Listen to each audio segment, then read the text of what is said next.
Welcome to a new episode of the XR Magazine podcast. I am Diana Olenik, your host, and today we're going to be speaking about Blue Planet VR. Blue Planet VR was formed in 2018 by Eric Hanson, previously of xRez Studio. That was a formative VR practice specializing in 360 capture technology, cultural heritage, and science visualization content. With a background in design, architecture, photography, and visual effects, Eric finds enormous potential in volumetric VR for creating important and meaningful experiences. So, Blue Planet VR is a curated collection of over 40 photogrammetric experiences of unique and powerful scenic and cultural heritage locations worldwide, ranging from Borobudur Temple in Indonesia to Bears Earth National Monument in the southwestern US.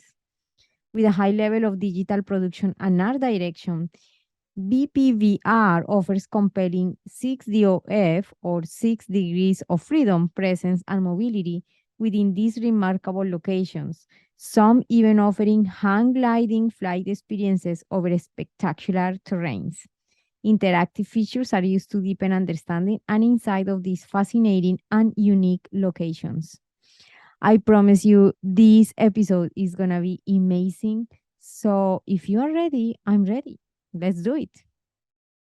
Thank you so much, Eric, for being here today. As mentioned in the intro, we are so excited to hear about your personal journey and also the journey that you have undertaken with Blue Planet VR. Please let us know. Great. Well, thank you so much, Diana, for hosting me here. I'm happy to visit with you for a few minutes. Yeah, as far as my personal journey, I think the great thing about the world of virtual reality and XR is that we're all kind of experiencing a journey in our careers with it.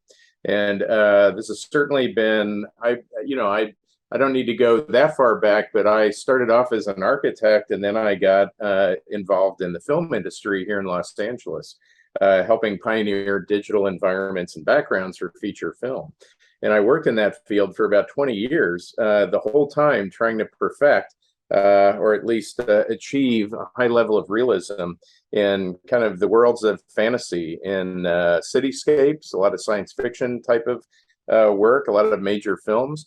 And so I was a big computer graphics artist, big 3D artist that I had started my skills with in design and architecture. So I kind of have always been doing kind of what I'm doing now in XR and VR as far as creating environments and wanting people to experience space in important, meaningful locations. So that's kind of what's been driving me. But I will say that when I got started with VR, and I can go on a little bit about in a few minutes about how that happened. But once I put on a headset in 6 degree of freedom with a photogrammetric environment, which is what I'm practicing now, it was a stunning moment. And this is about 7, maybe 8 years ago now. And it represented everything I've ever wanted to do in my career and my creative life.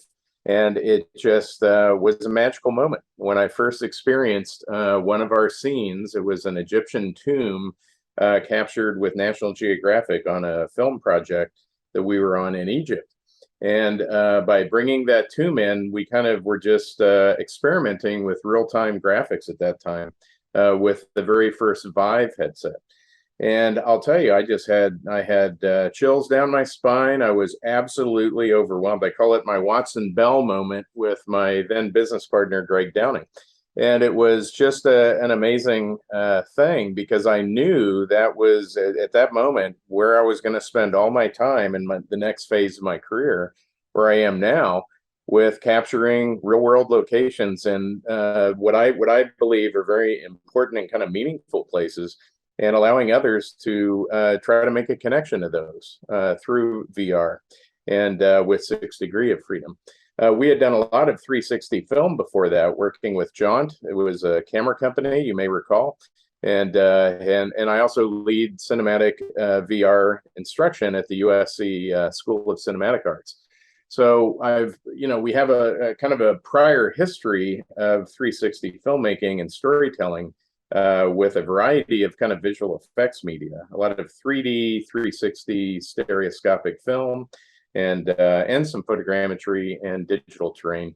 But it really wasn't until, again, we experienced photogrammetry in 6-degree real time that it all just came together. And I think it's a kind of a magical time right now, because so much tech has kind of, gotten very high performance and all kind of converged to allow us to do very, very realistic portrayals of the real world and to truly feel present somewhere else. And so I think it's been amazing. I mean, the increase in GPU, the advances in UAV drone tech, photogrammetry algorithms, digital camera sensors, robotics, all these things that we use in my practice to help realize, or allow someone to feel present somewhere else.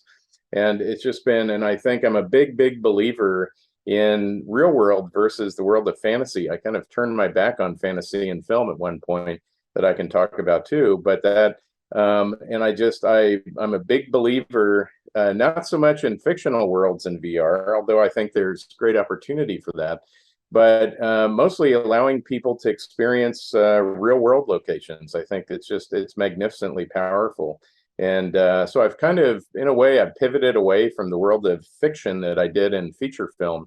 And now I'm working exclusively in trying to find and tell stories that exist around the world, largely in cultural heritage and kind of the outdoor world. I've always had a life that was a parallel life, I should say, where I've always been an avid outdoor adventurer and explorer. I was a advanced hang glider pilot for about 22 years.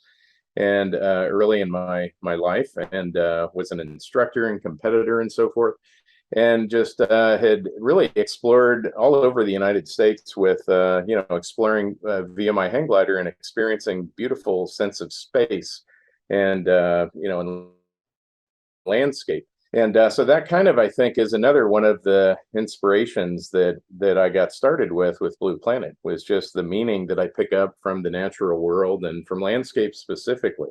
I've been a landscape photographer my whole life as well, so that this was a natural extension to kind of take that and to apply it into VR with photogrammetry specifically.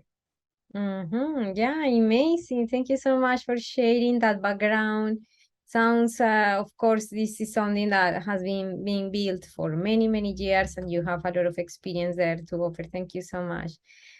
For people who might be interested in knowing how these amazing experiences are created, is there any sort of pipeline that you follow, any certain flow of activities that you do in the technicals, for example, to create, to capture the images, the photogrammetry, how all of that works? How is the general process overview? Yeah, that's good. That's a good place or a good subject to talk about where people can start. And I will say that we were involved with photogrammetry very early on. There was a program called RealViz, an early company developed, called Image Modeler, and my business partner Greg had done a lot of development work on that. Now we're talking probably, gosh, I don't know, maybe 10 years ago. And at that point, so we had it in the office. We'd use it on occasion in our visual effects work, and but it was very, very arduous to use, and I just kind of didn't have the interest because I didn't have the patience for it. You had to set control points manually on every image pair, and it was just a very tedious thing, and the output quality was not tremendously good either. So anyway, along comes something called structure from motion, and this was a research paper that a number of individuals contributed to. Some of it went through Google, and in that case, that was using more algorithm-driven kind of reconstruction rather than a manual effort. And that was kind of the beginning of modern photogrammetry, where things got a lot easier and the output started getting a lot better. And then more recently, a couple companies, all the participating companies, I could list probably 4 of them that make leading photogrammetry software. All their algorithms started getting amazingly good too in the last 5 years. So today, it's a rather trivial affair to do the capture. Now, not that it's not methodical, it should be, and it can and should be methodical. But in a sense, you could also be very sloppy too. And just take it's kind of I always give the analogy of the million monkeys in front of typewriters that create a great novel. I mean, you can kind of take that shotgun approach and just take a horrendous amount of images and probably get a reasonable model from it. But if you're methodical, you'll get something at a much, better level that's more kind of production ready. So, but that being said, it's not as demanding or rigorous as you might think. So I have a lot of friends of mine that, enjoy the work that I do, and they say, "Boy, I'd love to come out and see how you do this." And I said, "It is not fascinating, trust me." It's just somebody taking a ridiculous number of photographs. And as a matter of fact, when I'm shooting around groups of, either tourists or people in the public, they look at me like I either have a mental health issue or I'm the world's worst photographer because I'm taking so many photographs. It just looks like a ridiculous thing to do. But that's what's required. But the other thing about capture is that I'm sure many of your viewers know, this is migrating over to cell phones now. And the current iPhone has a more of a depth-based sensor, but at the same time, it's the beginning of kind of mobile acquisition, and it's great for kind of low resolution purposes. But we're going to witness a big increase in this in in the next few years, as well as the rise of new algorithms, AI-driven algorithms like neural radiance fields, that will probably dramatically transform how we do our work too. So, and there's other kind of technologies that are kind of floating around as well, using laser scanning and so forth, that will probably alter a bit how we're doing things. So I use laser scanning, but there's certain rendering that's kind of on the horizon with that too. So yeah, some fascinating things. Well, I guess the point is that it's not trivial, but it's a very accessible way to capture right now. It really just requires a single DSLR with a certain resolution and lensing.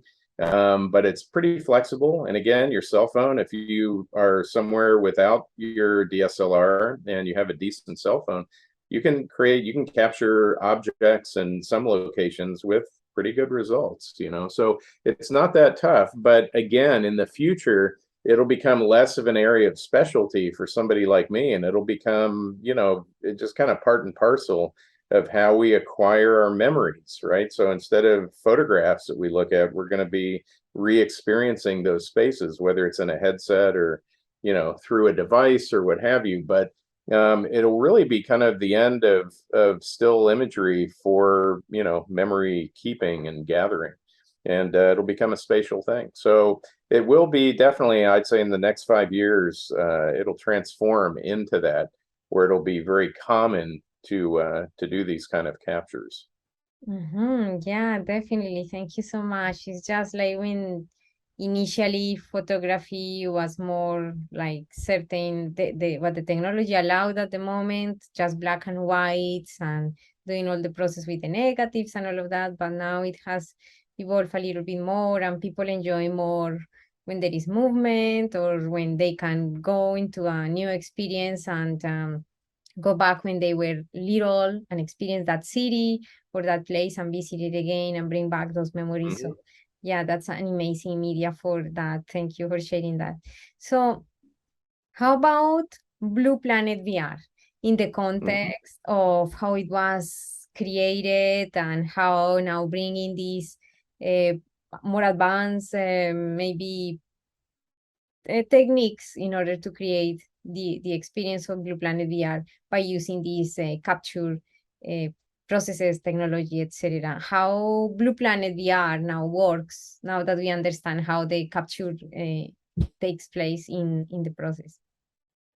Well, I would say maybe a good place to start with that might be my prior company. It was called xRez Studio. It stood for Extreme Resolution. And that was forged from, again, I've mentioned Greg Downing, a prior business partner of mine, and we were both visual effects artists in the feature world. And the story I always tell about that is we were in front of a campfire high in the Sierra Nevada mountains in California, and enjoying some liquid beverages, I'll say, and talking about the visual effects field. And I think we were both kind of frustrated at that time. And I remember Greg saying, I'm getting rather tired of this. All I'm doing is building New York City and destroying it in feature film. And I thought about it, and I thought of a few films I've done New York in, and it was like, oh my gosh, I think I have too. I think we've destroyed New York like 10 times over between the two of us. And I've always had this parallel life. I think, like I indicated, that I always had an outdoor kind of recreation side, and I always had my digital life, and I never considered merging the two. And but that campfire was kind of pivotal because we kind of, the light bulb went off with both of us, and we thought, wow, maybe we can take all these skills that we've built up in feature visual effects work and apply them towards the real world, the natural world. And so we kind of set out to do so, and we started collaborating on a lot of technical things. We did a lot of work with gigapixel imaging. We were kind of the first ones to make that a method, or kind of a production methodology for either film or print or photography. And that was using robotics to kind of do a high amount of overlap between hundreds or thousands of images to create, some of the world's largest resolution images. And we were hired by what is now Realtor.com to shoot probably about 300 of those types of images all across the US for their website. So that launched our company. So we made an exit from visual effects and kind of headed out to do applications of computer graphics, the kind of things that we like to do, which is, again, capturing environments and applying those to unique subjects. And then we had probably, I think, 13 years in that company or more that we just did a lot of service work for amazing individuals. We worked with Bjork on a lot of her VR content. We worked with Ai Weiwei on a fascinating full dome film with New Mexico Arts, and just a variety of very, very random but fascinating projects. And we did a lot of work with the national parks, with doing documentation in Yosemite of gigapixel, documenting the entire valley in gigapixel for rockfall research. And it was just this, as I always say, we never had a business plan. We just got interesting phone calls, and it was just an amazing, to this day, just a bunch of really interesting word of mouth types of work. And but in any case, after doing that for 12, 13 years, I really had a yearning, because I'm a designer by background, to do my own content. And we were certainly doing that within these projects, but I kind of wanted to do something that was commercial and that was purely kind of my creation. And that's why I split off to do Blue Planet. And so it took me, I had already had a lot of these environments kind of captured, because we did a lot of our own kind of IP collection of different places. But at the same time, I spent about 3 years kind of tooling it up in Unity at that time, and then and continuing to shoot worldwide on during a lot of my travels. And anyway, so that resulted in the application. I initially brought it out to Steam VR, and it was designed for the desktop, kind of geared up for a 1080 card at that time. Of course, now the ceiling will be higher. But I quickly saw the Quest 1 as being kind of the solution for this, as far as disseminating it to the larger public and trying to make a sustainable practice based on something I could offer the public. So that's in fact what I did. So I got a relationship with Oculus at that time, and was approved for the product, and they helped fund some of it. And then I spent about a year, well, maybe not quite a year. So I think a year after it launched on Steam, I tooled it up on the Quest and brought that out, I guess, about a year and a half ago now, maybe not quite that. And it's been very successful, and it's been an amazing experience to provide it to people and get feedback from many. I do one thing that I always like to talk about with VR, though, is that I still think that we need a better platform or context to distribute or kind of cultivate this kind of work, because so much of it is gaming centric. And Yeah. I understand why that is from a business level, but there is so much to be done in the areas of natural history, documentaries, science visualization, cultural heritage. I do a tremendous amount of work with that. And it's kind of like it's not really brought forth properly against all the gaming content on all the different ecosystems. So and one thing I always talk about is there needs to be like a publisher that's not necessarily a hardware manufacturer that may be more arts and culture based. So perhaps like a publisher like Toshin is for fine art photography or so forth. So there needs to be a platform for that for a lot of creators like myself to begin to disseminate the work and and monetize the work so that we can all have sustainable practices. And I don't have anything against gaming, but I don't feel like it's my core audience, right? I mean, it Yeah. can be, but so my big challenge these days, I think, is finding the audience or how to cultivate the audience. Because I know I know who the audience is. They may or may not have headsets. Excuse me. So in any case, I think that's one of the challenges as a creator, at least that I have, and probably several of us have right now, is again how to find our audience properly. That's a very interesting point because recently also I had an interview and actually they were games creators, but one of them had an interesting narrative and literature, like an approach coming from literature from Franz Kafka. I don't know if you've Hmm. heard about these Oh philosophers. yeah, very much so. So Yeah, the metamorphosis.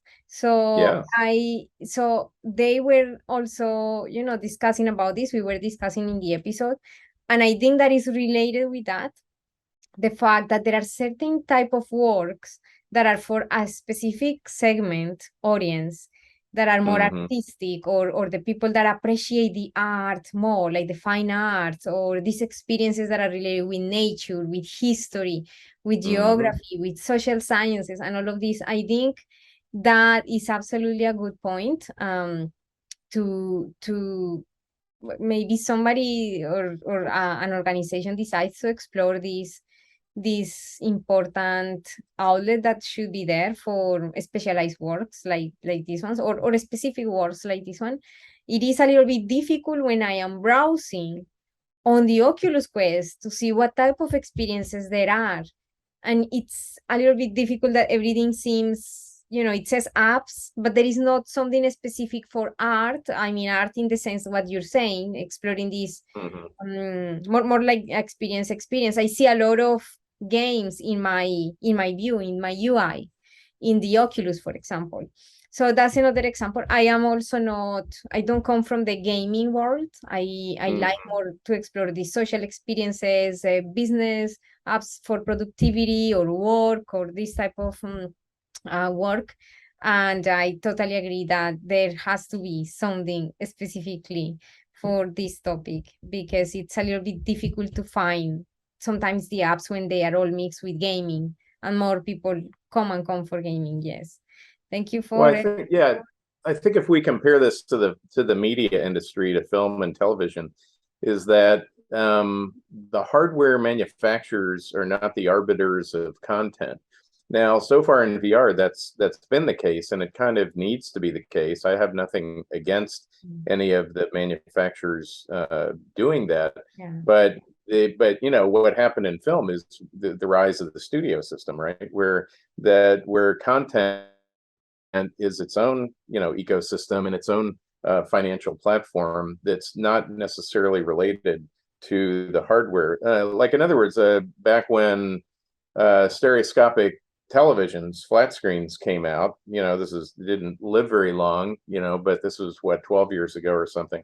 And there's really no content out there to be had for stereo, conversions. So a lot of those manufacturers, Toshiba or whoever, they would bundle DVDs with the televisions. Well, that's fine, but again, it shouldn't be that. It shouldn't be the hardware manufacturers are deciding what you need to watch. And again, I have nothing against any of the ecosystems doing what they do. Don't get me wrong, but it's like, Yeah. but I'm looking forward to the day when there are distinct platforms that are independent of Yeah. that, right? And Within did a great job of that. They still do it, although I don't think they're active with it because they're maintaining Supernatural. But Within was kind of the first kind of curated portal for the arts and for sophisticated work, I guess, that was very good because it was curated with a great sense of taste. But I don't. But that's not really active anymore. So and there is Vive Arts. I do know that Meta has some interest in education and culture. Google has Google Arts and Culture and so forth. But none of these tend to end up on the sales platforms, or the stands, if you will. And the other thing is there is tremendous, as we all know, there's incredible creative work that's done in VR and XR, but it always ends up at film festivals, but it never ends up in commercial offerings. I mean, sometimes there's a few, like Paper Birds or so forth, some really great work that does migrate onto the stores. But generally speaking, it's like the best work that's done in VR, the larger audience isn't seeing, only the ones who frequent festivals. So that's because there's not a context for it, and there needs to be. So anyway, that's one thing that I think about a lot, and I'm almost at this point ready to partner with somebody to create it because it's just not out there, And but that would be great. But in the meantime, yeah, we do. I am offering this within Meta's platform and maybe some others and Steam, of course. But yeah, well, I think that's kind of where we are at the moment. But I'm looking forward to the future when there could be like I say, the Toshin of VR that would have nothing but arts and experiential work. So anyway, but that's one of the challenges I think of trying to be a creator right now that with a sustainable practice. Yeah, thank you. Thank you for bringing that forward. Yes, we definitely like to have those reflections and to learn more about the industry and how it really is. Thank you so much. So, my other question is, in order to create a platform like Blue Planet VR, so beautiful, so sophisticated, with all your background in film and all of this is amazing. I'm inviting anybody to get the experience because it's very, as you mentioned, it's very transformational when you're there in the space and are going through these different places that you might not even be able to travel physically because of some Mm-hmm. reasons, maybe restrictions, or people cannot travel at some point, there is not enough time, etc. So Mm-hmm. this is actually also very good in terms of when we want to assess first if we would like to actually try that place or not, or how we would feel in that place. So it has a lot of uses in order to travel ahead and then decide if I really want to pay the final ticket to go there and arrange the whole trip. That's a Mm-hmm. good entry point also as well. But building an app like this one or a experience like this one, I imagine there is a lot of actual development, like coding and all of these type of processes. How did you go about creating this? Did you get a team of developers, or did you do it yourself, or how was that part, like creating the whole experience, putting it Yeah. together? Okay. No, this has been kind of a solo enterprise for me. Now I do have a key programmer and kind of UI developer that I work with, Keshav Prasad, who's a recent graduate from the program that I teach at USC in the interactive division. That's called IMGDB, and that's a program that a lot of people come out of in the past with Unity expertise and now with UE. And that's kind of split between gaming and those interested in interactive media as either an art form or kind of more on the research side or something non-gaming centric. So a lot of my students that I'll get will be from that division, as well as animation and digital arts, which is my division, or film production. And even better than that, I get students from all over campus, and that's one of the beauties of VR. That I've always said is that it's the one technology or media technology that really can span across all fields of human endeavor. There's really nothing. I've never found anything that VR couldn't either assist or provide something for. It's rather remarkable. When I used to exhibit at VRLA years ago, when that show ran, we get a public day, and we get just random, not people in the field, but just general public would come in. And this is in the early days of VR interest, and I saw this pattern happen all the time with general public, and that they'd be smiling when they're looking at the demo, and then they take the headset off, and they get this like 50-yard stare over my shoulder, and I finally learned to expect, or know what they were going to say next, which was, I could use this for what I do. And I'd always say, well, what do you do? And they'd say, well, I'm in medicine or real estate or something. I'd say, well, give me more specifics. What exactly do you do? And then I just kind of think for a second, pull some, half-baked idea out and say, well, what if you did this with that? And then they would just, boom, light bulb would go off, and they get so excited. So I think, there's VR is so applicable across the board. I mean, and XR is, obviously as well. And there's just so much to be done with it. But now I'm trying to get back on topic. What was the subject we're going with this? About the development side, and that you got perhaps somebody help you with one of your. Oh, the development, right. So in that case, I think I was talking about my support for this, and obviously I'm not a coder. That's I kind of led my career in computer graphics with the belief I'd never have to code. I don't know if that was a good idea or not, but in any case, I do. Keisha has been instrumental for me to do a lot of the scripting and kind of the glue that holds the thing together. And I'm currently moving over to UE like most people, but Blue Planet will probably continue on the Unity platform for now. In any case, and but no, that's been one of the beauties of this type of work is I can kind of single-handedly execute, from the shooting to the post-production to some of the real-time authoring. And there's a lot more obviously I could do on the real-time, especially on the UI UX side, which I'll be investigating more and more. But one thing I will have to say about Blue Planet, because some people I think misunderstand it, is that it's a experiential title. There's nothing to do in these locations, but really truly admire them and see if you can find interest or fascination with them. And so Oculus wanted to have a bit more kind of contextual information. So you're greeted by this informational table that gives you some of that, so you can kind of understand why you're in this place or what is unique about it. But it's not a goal-driven thing, and it's so as a result, the UI, what I've done with the UI is purposefully kind of negate it. I don't want to have gadgets and things that fascinate you, and I don't want it to be a selfie, kind of Instagram tourism based thing. I want it to be something where the technology is minimized to where, because that's the beauty of photogrammetry, is there's nothing synthetic in it, right? I mean, it is synthetic media, but the content is purely, realistic from the light to the form to everything.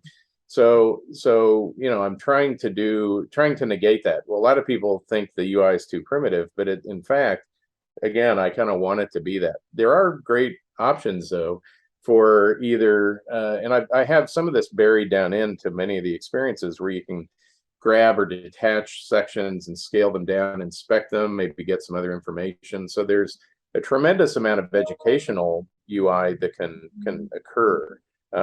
So that's I'm just scratching the surface of that. So I think, there's a lot more to do with things like that. And of course, XR or MR with, like, say, the Quest Pro is going to open a lot of doors with that as well. So no, I mean, I still, I love trying to recreate these locations in the highest fidelity as I can, and really try to make somebody kind of see, the magic of the place. But yeah, I've got a long way to go. There's still so many more things I'd love to do with all this, and will be. That's amazing. Yeah, that was gonna be sort of like towards the end. One of my questions is where do you see Blue Planet VR going? Where do you see it in the future, or what's your vision or your plans, if you can disclose anything? What type of improvements are you bringing to Blue Planet VR, or changes? Well, I still continue to do a lot of not pure service, but more kind of collaboration work on the outside that's kind of at the periphery of Blue Planet, with a couple very amazing projects that have not really been not terribly public yet, but but those will, well, let's put it this way. I think those could be Blue Planet could either act as, distributors, or maybe some type of some of that. Well, actually, I'll have a big release, I will say, next May at Mountain Film in Telluride. We'll be setting up a large display of some of these projects along with Blue Planet, and that'll be kind of a big coming out for some of these projects. But ultimately, I think Blue Planet has been largely experimental to see if I can gain that audience, locate and have a loyal audience that will continue to support the creation of, I've got a myriad of other application ideas, and that I would love to expedite. Now, all those require funding or support, but I really am enjoying being independent. And so therefore, if I can use the revenue I'm getting from Blue Planet and put those into these next projects, that's my goal, is really to make this kind of a self-sufficient way to do the exact creative work I want to do. And I'm, this is clearly where I'm going with this. And I've got, like I say, I've got so many things, kind of irons on the fire right now, that will be supporting all this. So some of this will be more clear when I publicize it. But anyway, yeah, I think I'm really just trying to find an audience, and and then I can use that branding to continue to create more projects. But again, I always am always looking for great collaborators. I don't mean to indicate that this is like, I'm a hermit in a studio or anything. I collaborate with people constantly. And that's one of the great joys of this work, right? Is kind of people bring different talents to bear. And, this is always the beauty of working in the film industry, because you're surrounded by incredibly talented people, and it's the power of many far exceeds the power of one. And so that, and that's a big part of this too, is always looking for great collaborations that we can do, significant work with. Yeah, for sure. Amazing. Thank you so much for sharing all your experience, your insight. It has been fascinating to see how you've been participating in so many artistic works and your career so um, wide in this interactive media arts field, and for sharing mostly about Blue Planet VR and where it is going. Thank you so much, Eric.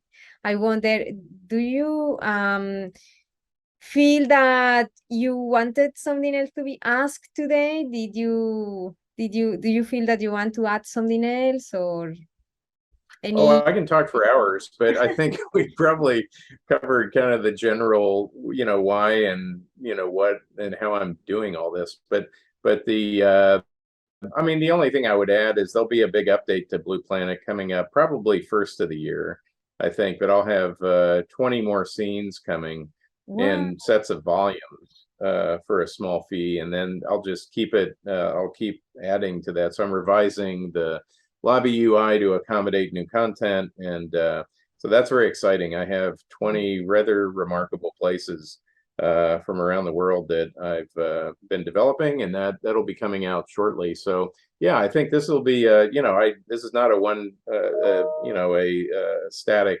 project. I'll always be bringing out new content, probably at least once a year, maybe more than that. For sure. And Thank so you anyway, so so keep an eye out, and yeah.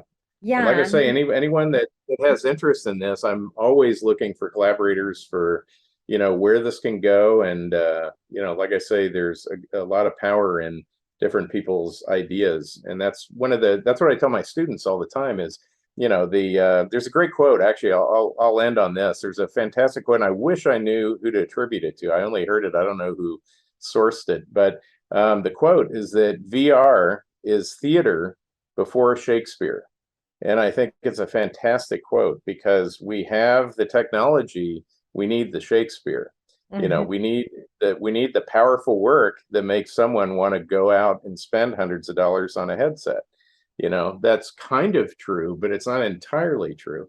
And and that's what the other thing I say about VR to my students is there's no veterans. I mean, I'm a veteran, but it's not like 40-year film veteran or something. So there's any one of us can come up with remarkable ideas and kind of change the field, right? So that's the exciting thing, especially for my students, right? Because they love to hear that, and because they're motivated to do something very unique and original. And so that's one of the things I love about this field. It's super democratic. It's a great community. Everybody shares. It's not, hugely competitive. It's just kind of like, well, what did you learn? Oh, I don't know. What did you learn? And it's very kind of, we're all kind of on even ground, which I love about the field. So I guess I'll kind of leave on that. Yeah, thank you so much. It's been amazing. I am really, really strongly suggesting anybody to try Blueplanet VR, and if come up with a supportive growth idea, or if you have a business platform, etc., that you'd like to bring forward any idea or something to Eric, to reach out. I believe you have the website. What is the website that they can reach you through? It's actually just blueplanetvr.com. Okay. Yes, and so all the information is there, even past interviews, all the contact information. But definitely download Blue Planet VR, experience it by yourself, and get immersed in these beautiful sceneries around the world. Thank you so much, Eric. It has been a pleasure to be talking to you today. And with this, we finish the episode and invite you to tune in for the next one. Thank you so much, and bye for now.